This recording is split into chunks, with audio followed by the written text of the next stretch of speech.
in cities across our state, but the money can't be spent on just anything. Yeah, now local leaders are taking their time to decide how best to spend it. Thanks for joining us for your 5 News at 6. I'm Darren Bob. And I'm Erica Thomas. 5 News reporter Catherine Gilker tells us where some of this money could be spent. $54 million from the American Rescue Plan went to Benton County. So far, they've received $27 million.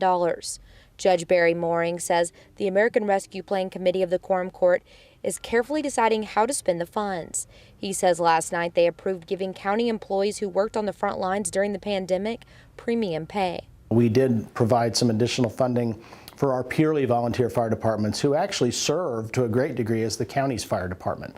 So that's how we kind of kick this off. But now over the next couple of months, the ARP committee, which again is the Quorum Court, will start to make more in-depth decisions on some larger projects. Judge Mooring says they also want to spend the funds on ways to mitigate COVID issues and issues that came about during the pandemic.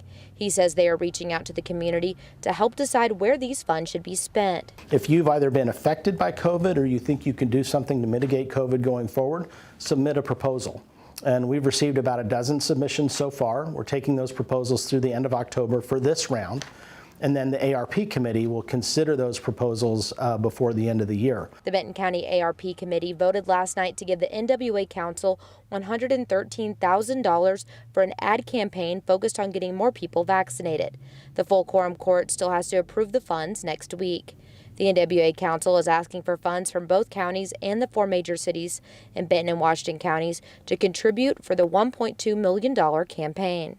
Ryan Cork with the NWA Council says this campaign will target unvaccinated people who said they needed more time to understand the vaccine and see the side effects. We will partner with the local hospitals in the region to be able to share on a regional story the effects that it's had on patients that have presented to the hospital, both COVID positive that had a full recovery and unfortunately those that didn't as well. In Bentonville, covering News Relive, Catherine Gilker, 5 News.